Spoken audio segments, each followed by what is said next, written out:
وأقول في القرآن ما جاءت به آياته فهو الكريم المنزل، وأقول قال الله جل جلاله والمصطفى الهادي ولا أتأول.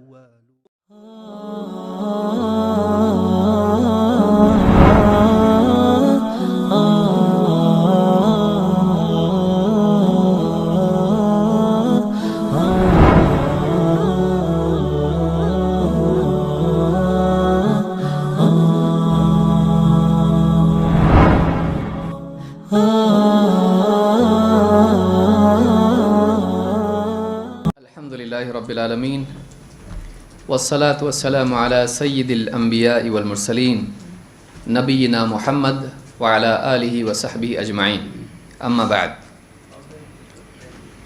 پچھلی مجلس میں 9 حدیثیں الاربعون النوویہ کی ہم نے مکمل کی ہیں۔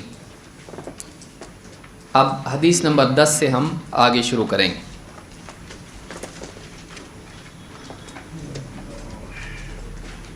حلال کمائی اور قبولیت دعا میں کیا تعلق ہے؟ عن ابی ہریرہ رضی اللہ عنہ قال قال رسول اللہ صلی اللہ علیہ وسلم ان اللہ طیب لا يقبل الا طیبا۔ ابو ہریرہ رضی اللہ تعالیٰ عنہ سے روایت ہے، فرماتے ہیں اللہ کے رسول صلی اللہ علیہ وسلم نے فرمایا اللہ تعالیٰ طیب ہے اور طیب ہی کو قبول کرتا ہے۔ وَإِنَّ اللَّهَ أَمَرَ الْمُؤْمِنِينَ بِمَا أَمَرَ بِهِ الْمُرْسَلِينَ، اور اللہ تعالیٰ نے اہل ایمان کو اسی چیز کا حکم دیا ہے جو اس نے رسولوں کو دیا ہے۔ فقال تعالی یا ایھا الرسل کلوا من الطیبات واعملوا صالحا، اللہ تعالیٰ نے فرمایا اے رسولو طیبات میں سے کھاؤ اور نیک اعمال کرو۔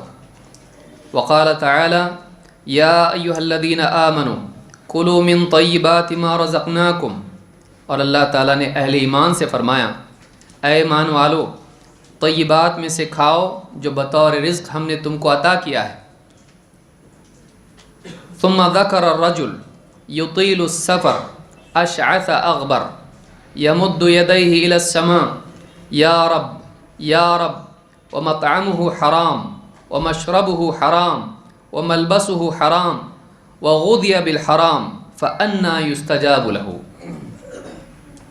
پھر آپ نے ایک شخص کا ذکر کیا جو لمبے سفر میں ہے، بال بکھرے ہیں، دھول میں اٹا ہے، دونوں ہاتھ آسمان کی طرف اٹھائے پکار رہا ہے، دعا کر رہا ہے یا رب یا رب، لیکن حال اس کا یہ ہے کہ اس کا کھانا حرام، اس کا پینا حرام، اس کا لباس حرام، وہ حرام پر ہی پلا ہے۔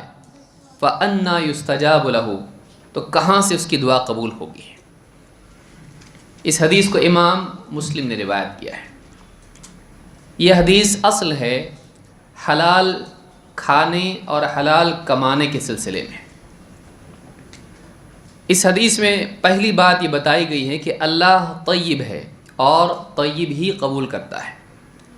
طیب تمام نقائص سے پاک، ساری خوبیوں والا، سب سے اعلیٰ، سب سے اونچا۔ اللہ تعالیٰ عمدہ ہی قبول کرتا ہے، حرام قبول نہیں کرتا، حلال قبول کرتا ہے۔ یعنی جب ایک انسان صدقہ کرے تو صدقہ اگر حرام مال سے ہیں اللہ قبول نہیں کرتا، اور اگر حلال مال سے ہیں تو ہی اللہ تعالیٰ قبول کرتا ہے، بشرطے کہ اخلاص سے ہو۔ ایک آدمی کے اقوال میں سے اللہ تعالیٰ وہ قبول کرتا ہے جو پاک ہو، عمدہ اقوال ہوں، بری بات کو اللہ تعالیٰ قبول نہیں کرتا ہے، چاہے وہ اللہ کے بارے میں ہو، رسول کے بارے میں ہو، کسی انسان کے بارے میں ہو۔ خبیث کو اللہ تعالیٰ سخت ناپسند کرتا ہے، طیب کو اللہ پسند کرتا ہے، اقوال میں ہو یا اعمال میں ہو۔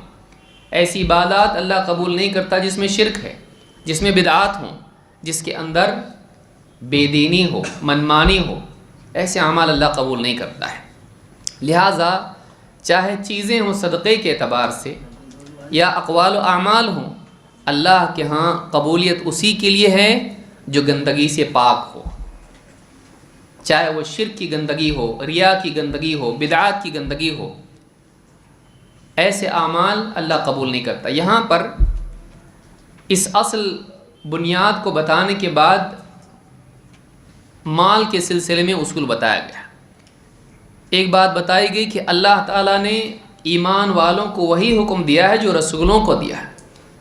اس میں اس مسئلے کی تعظیم ہے کہ کوئی معمولی بات نہیں ہے حلال کا اہتمام کرنا، حرام سے بچنا، کیونکہ یہی چیز جو مسلمانوں کے لیے ہے وہی رسولوں کے لیے بھی تھی۔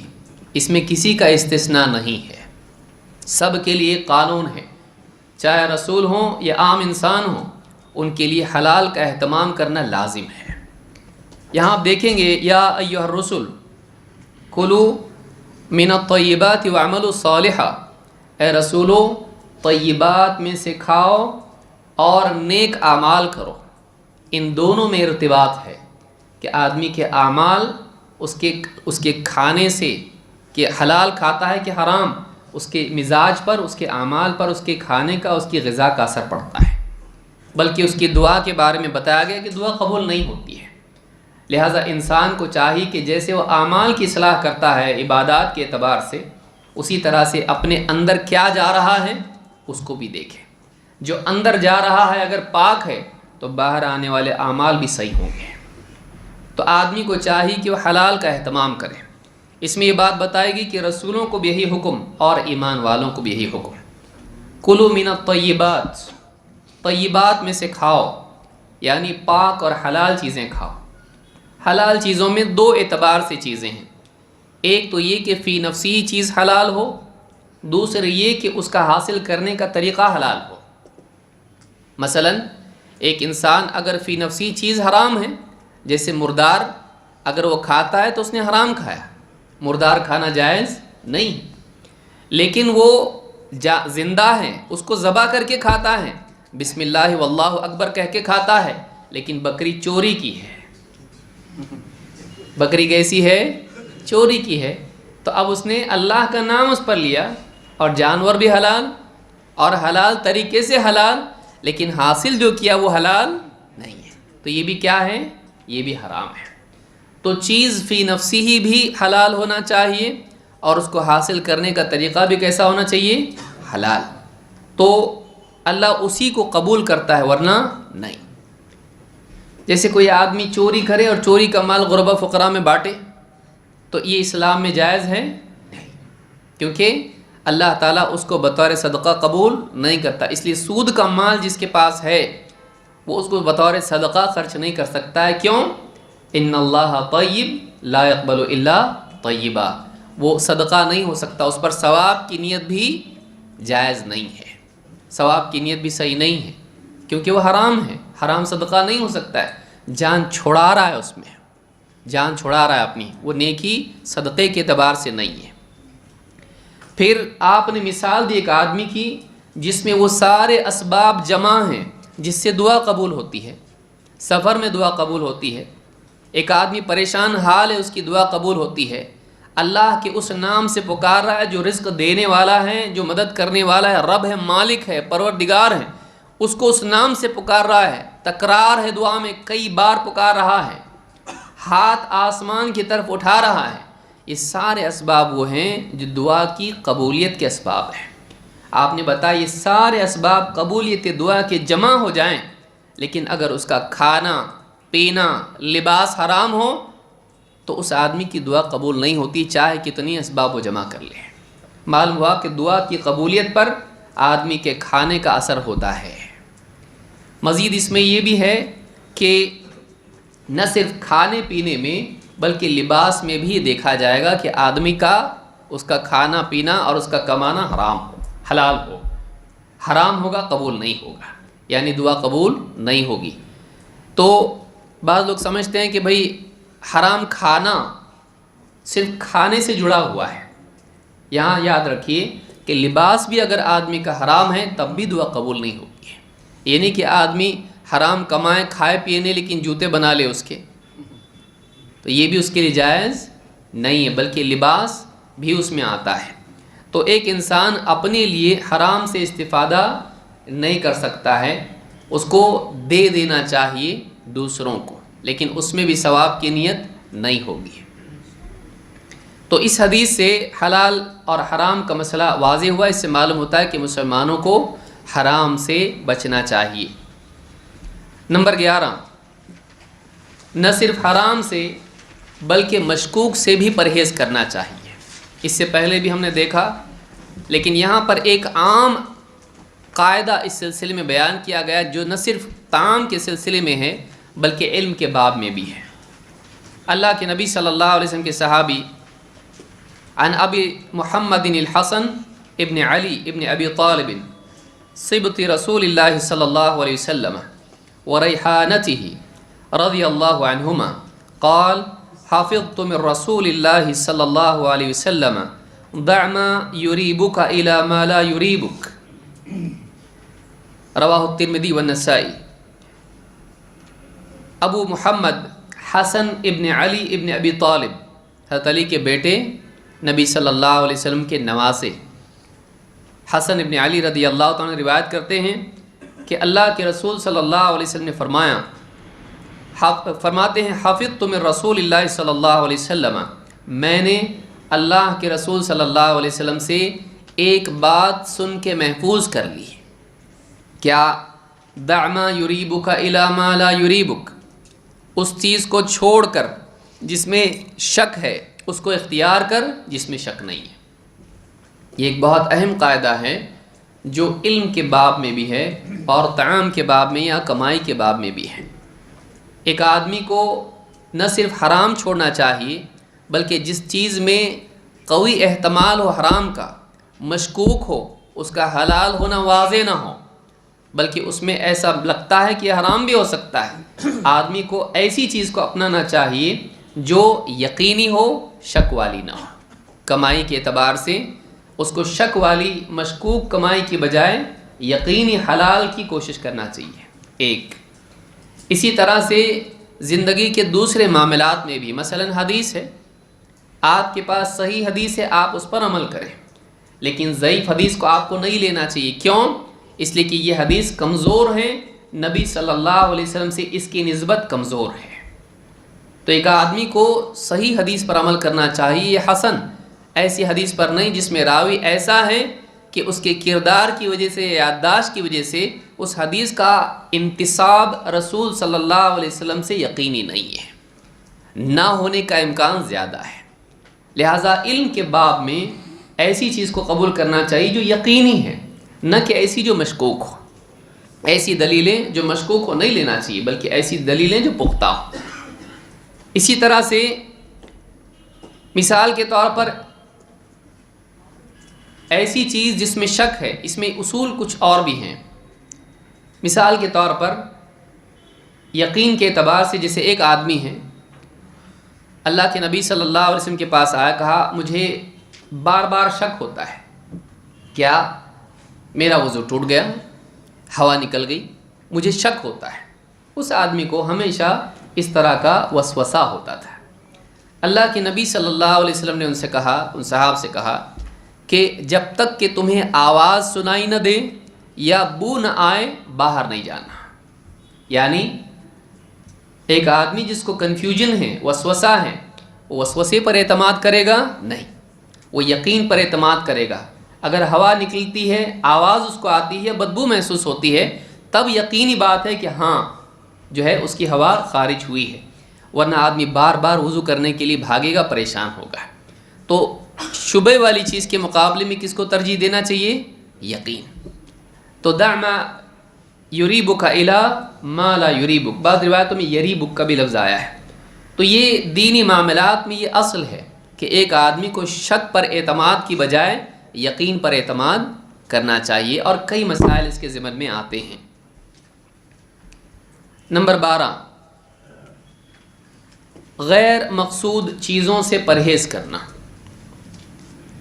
ایسی چیز جو زندگی کے مقصد سے میل نہ کھاتی ہو یا اس مقصد کی تائید نہ کرتی ہو، اس مقصد کے ضمن میں نہیں آتی ہو، ایسی چیز سے پرہیز کرنا عقل مندی اور کامیابی کا سبب ہے۔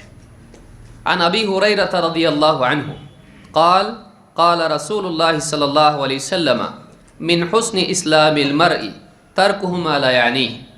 ابو ہریرہ رضی اللہ تعالیٰ فرماتے ہیں کہ اللہ کے رسول صلی اللہ علیہ وسلم نے ارشاد فرمایا، آدمی کے اسلام کی خوبی یہ ہے کہ جن چیزوں سے اس کا تعلق نہ ہو انہیں چھوڑ دے۔ اس آدمی کو کوئی غلط طور پر بھی سمجھ سکتا ہے۔ علماء نے کہا کہ ما لا یعنیہ کا مطلب کیا ہے؟ لا یعنی کا مطلب کیا ہے؟ جس سے اس کا تعلق نہ ہو سے مراد یہ ہے جس سے اس کی زندگی کا مقصد اور اس کا مطلوب جڑا نہ ہو، اس کا اصل مطلوب جڑا ہوا نہ ہو۔ اللہ کی رضا، آخرت کی کامیابی، اللہ کے حکموں کا پورا کرنا، اللہ رب العالمین کی شریعت پر عمل کرنا، جو زندگی کا مقصد اس کا ہے، اس کے مقاصد سے جو چیز جڑی ہوئی نہ ہو ان کو چھوڑ دیں۔ کئی چیزیں ایسی ہیں جو بس اس کا کوئی مطلب ہی نہیں ہے، اس کی زندگی کے مقصد سے وہ جڑی ہوئی نہیں ہے۔ تو جو چیز آپ کے مقصد کو مدد نہیں کرتی ہے، جو چیز آپ کے مقصد کو سپورٹ نہیں کرتی ہے، تو اس چیز سے بچنا مقصد تک پہنچنے میں آسانی پیدا کرتا ہے، کیونکہ وہ چیز جب آپ کے مقصد تک آپ کو نہیں پہنچاتی، آپ کے مقصد کو، کاز کو مدد نہیں کرتی ہے، سپورٹ نہیں کرتی ہے، وہ آپ کے لیے رکاوٹ ہے۔ تو آدمی کو چاہیے کہ اپنی زندگی سے فضولیات کو نکالے۔ جیسے کسان کچھ بوتا ہے تو اس کے اطراف گھاس پھوس کو نکال دیتا ہے، کیوں؟ اس لیے کہ اگر گھاس آس پاس رہے گی وہ اصل پودے کی غذا کھائے گی۔ اسی طرح سے ہماری زندگی میں جو فضولیات ہیں وہ ہمارے مقصد کو، اس کی ہماری کامیابی کو کمزور کرتی ہیں۔ جن میں سے ایک چیز موبائل فون بھی ہے، جن میں سے ایک چیز موبائل فون بھی ہے۔ اس کو صحیح استعمال کیا جا سکتا ہے لیکن غلط بھی استعمال کرتا ہے آدمی، اور بہت سارے لوگوں کے اوقات اس میں ضائع ہو جاتے ہیں۔ تو آدمی اس سے بچیں، اس کا استعمال حدود میں کرے، ایسا نہ کریں کہ وہ اس کی زندگی کے سارے اصل کام کھا جائیں اور اسی میں پوری زندگی اس کی صرف، اور قیامت کے دن جواب دینے کے لیے اس کے پاس کچھ نہ ہو۔ لہٰذا ایک آدمی کو چاہیے کہ ایسی تمام چیزیں اپنی زندگی سے نکالتا چلا جائے۔ کھانے کا وقت، پینے کا وقت، آرام کا وقت، تجارت کا وقت، دین سیکھنے کا وقت، دین سکھانے کا وقت، گھر کا جائزہ لینے کا وقت، مسلمانوں کے دینی و دنیوی امور میں ان کا تعاون کرنے کا وقت۔ آدمی کی زندگی میں اوقات ہونی چاہیے۔ یہ زندگی ہے، وقت زندگی ہے، وقت ضائع کرنا زندگی ضائع کرنا ہے۔ لہٰذا آدمی اپنے اوقات کو صحیح استعمال کرے۔ ایسی کسی چیز میں پیسہ آدمی نہیں ڈالتا ہے جس سے اس کو کچھ ملنے والا نہیں۔ کوئی آدمی کنویں میں پیسہ نہیں ڈالتا۔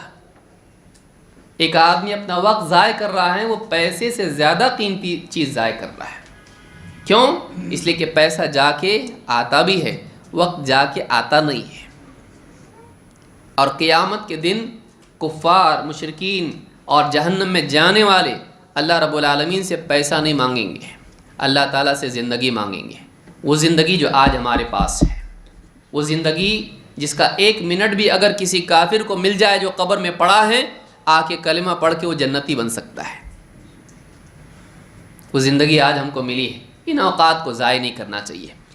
آدمی کی زندگی کی قدر کرنا یہ ہے کہ وہ مقصد سے کمتر چیز میں اپنی زندگی کو صرف نہ کرے، یا تو وہ اصل مقصد میں اپنی زندگی لگائے، یا ان چیزوں میں جو اس کے مقصد کو مددگار اس کے لیے ثابت ہوتی ہوں، فضولیات میں نہیں۔ زندگی اتنی گھٹیا نہیں ہے، بے قیمت نہیں ہے کہ اس کو مقصد سے کمتر چیز میں خرچ کیا جائے۔ صحابہ اگر سوتے تھے تو سونا بھی ان کا اس لیے تھا کہ تہجد کے لیے آسانی ہو۔ اسی لیے صحابی نے کہا کہ میں رات میں، دن میں سوتا بھی ہوں تو اس لیے کہ میں رات میں تہجد پڑھ سکوں۔ تو یہ ہماری زندگی ہونا چاہیے۔ تو کہا کہ من حسن اسلام المرء، آدمی کا اسلام اچھا ہے، اس کی علامت کیا ہے؟ یہ اچھا مسلمان ہے، اس کی علامت کیا ہے؟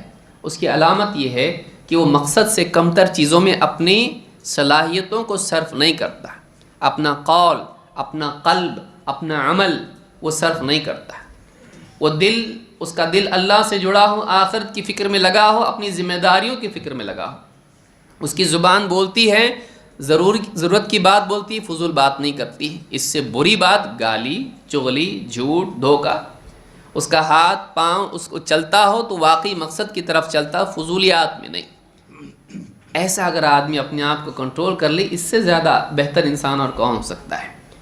تو آدمی کے اسلام کی خوبی یہ ہے کہ وہ ان چیزوں کو چھوڑ دے جو اس کے مقصود سے متعلق نہ ہو، اس کے مقصود سے متعلق نہ ہو۔ یہی معنی ابن رجب نے شرح میں ذکر کیے ہیں۔ نمبر 13، دوسروں سے سلوک کا پیمانہ۔ دوسروں سے کیسا سلوک کرنا چاہیے، یہ حدیث اصل ہے لوگوں کے ساتھ معاملہ کرنے میں۔ عن ابی حمزہ انس ابن مالک رضی اللہ عنہ، ابو حمزہ انس ابن مالک رضی اللہ تعالیٰ عنہ سے روایت ہے، خادم رسول اللہ صلی اللہ علیہ وسلم عن النبی صلی اللہ علیہ وسلم قال، جو اللہ کے نبی صلی اللہ علیہ وسلم کے خادم تھے، 9 سال تک آپ کی خدمت کی ہے۔ فرماتے ہیں کہ اللہ کے نبی صلی اللہ علیہ وسلم نے فرمایا، لا یؤمن احدکم حتی یحب لأخیہ ما یحب لنفسہ، تم میں سے کوئی آدمی اس وقت تک کہ مومن نہیں ہو سکتا جب تک کہ وہ اپنے مسلمان بھائی کے لیے وہی پسند نہ کرے جو خود اپنے لیے پسند کرتا ہے۔ اس میں یہ بتایا گیا ہے کہ دوسروں کے ساتھ سلوک کے اعتبار سے پہلے اپنے بارے میں سوچ۔ اس حدیث کو امام بخاری مسلم نے روایت کیا ہے۔ آدمی اپنے بارے میں بہت آسانی سے سمجھ لیتا ہے کہ اس کو بے عزتی پسند نہیں، وہ دوسروں کی بے عزتی نہ کرے۔ اس کو پسند نہیں کہ اس کی بات کا غلط مطلب لیا جائے، وہ دوسروں کی بات کا غلط مطلب نہ لے۔ وہ یہ پسند نہیں کرتا ہے کہ یک طرفہ بات سن کے فیصلہ کیا جائے اس کے بارے میں، دوسروں کے بارے میں بھی ایسا نہ کریں۔ وہ یہ پسند نہیں کرتا ہے کہ اس پر کوئی ظلم کرے، وہ دوسروں پہ ظلم نہ کرے۔ وہ جو اپنے لیے پسند کرتا ہے وہی دوسروں کے لیے بھی پسند کرے۔ وہ پسند کرتا ہے کہ لوگ اس کی بے احترامی بے عزتی نہ کریں، وہ بھی دوسروں کی بے عزتی نہ کریں۔ وہ پسند کرتا ہے کہ لوگ اس کے ساتھ بات کریں، اکرام اور محبت سے بات کریں، یہ بھی دوسروں کے ساتھ اکرام و محبت سے بات کریں۔ لہٰذا سلوک کے اعتبار سے جو چیز آدمی اپنے لیے پسند کرتا ہے وہی دوسروں کے لیے بھی پسند کرے۔ اس حدیث میں یہ بتایا گیا ہے کہ تم اپنے بارے میں سوچو، تم کو کیا پسند ہے، تم کو اپنے آپ سمجھ میں آئے گا کہ تم کو دوسروں کے ساتھ کیسا سلوک کرنا چاہیے۔ تو آدمی بڑی آسانی سے سمجھ سکتا ہے کہ دوسروں کے ساتھ کیا ہم کو سلوک کرنا چاہیے۔ یہ حدیث اس باب میں اصل ہے۔ ہاں، اس میں تفصیلات میں اگر جاتا ہے آدمی، جیسے آپ کو کوئی چیز پسند ہے ضروری نہیں کہ دوسرے کو بھی پسند ہے، اس میں اصل مطلوب جو ہے پسند کا اعتبار ہے۔ زبردستی آپ کو مثلا کریلا پسند ہے، اب آپ کے پاس مہمان آ گئے، آپ زبردستی ان کو کریلا ہی کھلا رہے ہیں، تو یعنی مقصود اس کو ناراض کرنا نہیں ہے، مقصود کیا ہے، اس کی رعایت کرنا ہے۔ تو آپ کو جیسا پسند ہے کہ آپ کی پسند کا آپ کو دیا جائے، تو آپ ایسا اس کی پسند کا اس کو دیجیے۔ تو اصل سمجھنا یہاں پر ضروری کہ بات کیا ہے اس کے اندر ہے۔ حدیث میں یہ ہے کہ اپنے آپ پہ غور کرو، تم کو اپنے آپ سمجھ میں آئے گا کہ دوسروں کے ساتھ کیسا سلوک کرنا چاہیے۔ تو اس میں قیاس کی بھی اصل ہے۔ تو یہ حدیث بخاری اور مسلم میں موجود ہے۔ حدیث نمبر 14، قتل کی حرمت اور اسلامی حدود کا نفاذ۔ عن ابن مسعود رضی اللہ عنہ قال قال رسول اللہ صلی اللہ علیہ وسلم لا يحل دم امرئ مسلم يشهد ان لا الہ الا اللہ وانی رسول اللہ الا باحدى ثلاث، الثیب الزانی والنفس بالنفس والتارک لدینہ المفارق للجماعہ۔ امام البخاری مسلم دونوں نے اس کو روایت کیا ہے۔ عبداللہ ابن مسعود رضی اللہ تعالیٰ عنہ روایت کرتے ہیں کہ اللہ کے رسول صلی اللہ علیہ وسلم نے فرمایا، کسی مسلمان کا خون بہانا حلال نہیں، کسی مسلمان کا خون بہانا حلال نہیں جو لا الہ الا اللہ اور محمد رسول اللہ کی گواہی دیتا ہو، یعنی جو مسلمان ہے، جو شہادتین کا اقرار کر چکا ہے، اس کا خون بہانا یعنی اس کو قتل کرنا جائز نہیں ہے۔ الا باحدى ثلاث، ہاں صرف 3 صورتوں میں وہ جائز ہے، 3 صورتیں چھوڑ کے بالکل جائز نہیں۔ نمبر 1، الثیب الزانی، شادی شدہ زناکار، شادی شدہ زنا کرنے والا، ایسے آدمی کو رجم کیا جائے گا پتھر کے ذریعے سے قتل کیا جائے گا، پتھر مار کے قتل کیا جائے گا، اسلامی سزا ہے۔ والنفس بالنفس، جان کے بدلے جان، اگر کسی نے کسی کو قتل کیا ہے، اسلامی عدالت میں اس کا کیس چل کے جب وہ مجرم ثابت ہو اور مقتول کے رشتہ دار دیت پر راضی نہ ہو بلکہ ان کو قصاص چاہیے، تو اس کے بدلے میں اس کو قتل کیا جائے گا، جان کے بدلے جان۔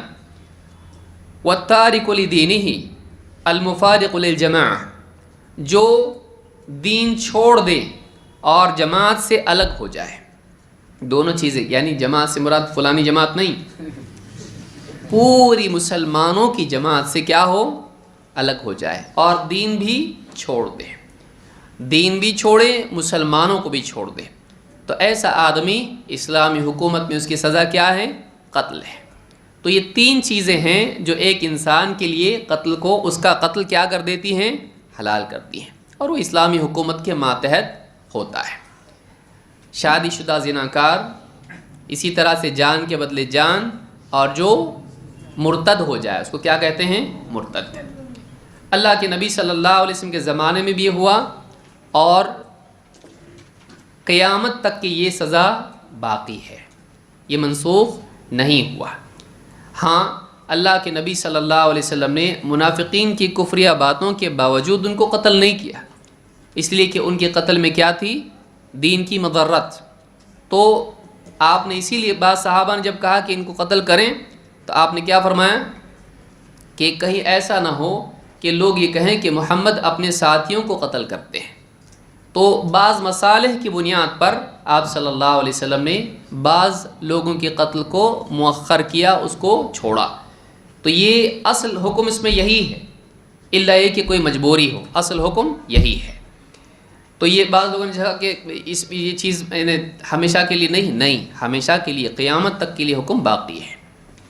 ہر ملک کے، ہر گورنمنٹ کے کچھ قوانین ہوتے ہیں، کسی چیز پر موت کی سزا ہوتی، کسی پہ نہیں ہوتی ہے، کسی پر چھوٹی سزا ہوتی، کسی پر بڑی ہوتی ہے۔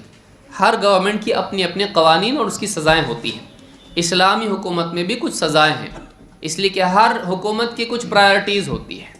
اگر کوئی آدمی کسی حکومت کی کا باغی ہو جائے تو اس کو سزا نہیں ہوتی ہے، قتل کی سزا بھی ہوتی ہے۔ تو اسی طرح سے اسلام کی پرائرٹیز الگ ہیں، دوسروں کی پرائرٹیز الگ ہیں۔ اسلام میں دین نمبر 1 پر ہے، اسلام میں زنا کا مسئلہ بڑا سنگین ہے، اسلام کے اندر قتل کے بدلے قتل ہوگا۔ تو یہاں پر جو ہے قوانین جو ہے، بعض اوقات لوگ بولتے ہیں یہ کیسا اسلام کے قانون اتنے سخت، تو ہر ملک کے کچھ قوانین ہوتے ہیں۔ بعض ملکوں میں آدمی کو جیلوں میں ڈال دیا جاتا ہے، سڑتا ہے سالوں سال، اس کے بعد اس کو نکال کے اس کا کیس چلتا ہے، اس کے بعد باہر یہ کون سا انصاف ہے بھائی؟ 10 20 سال ایک آدمی، ابھی پچھلے کچھ دنوں میں ایک نیوز پیپر میں آیا تھا، اس نے کوئی یعنی چالان تھا کچھ، وہ نہیں دیا تھا، اس کو جیل میں ڈالے، کئی سالوں سے وہ جوانی سے بڑھاپے تک پڑا رہا جیل میں۔ یہ کون سا انصاف ہے؟ تو یاد رکھیں اسلامی اعتبار سے کچھ قوانین ہیں۔ ابھی جیسے زنا کے کیسز ہوئے، بہت سارے ہو بھی رہے ہیں اور آئے دن ہو رہے ہیں اس طرح کے کیسز۔ بعض غیر مسلموں نے اس وقت میں کہا کہ ایسے آدمی کو چوراہے پر لا کر سولی دینی چاہیے، کسی نے کہا اس کو کاٹ ڈالنا چاہیے، مار ڈالنا چاہیے، کسی نے کہا اس کو کسی طرح سے پتھروں سے مارنا چاہیے، اپنے اپنے طور پر لوگوں نے کہا۔ تو قانون دنیا کے بدلتے رہتے ہیں، اللہ نے ہم کو جو قانون دیا ہم اس کے پابند ہیں، اور اسلامی حکومت میں قوانین نافذ ہوتے ہیں، اس لیے کہ ہر ملک کا اپنا ایک قانون ہوتا ہے۔ دوسرے آگے بولتے ایسا مت کرو تو سنتے ہو لوگ؟ نہیں سنتے، ان کا اپنا ہے۔ کس نے طے کیا؟ وہ پبلک نے طے کی، گورنمنٹ نے طے کی اس کو، تو ان کو حق ہے۔ مسلمان حکومت میں کیوں حق نہیں ہے؟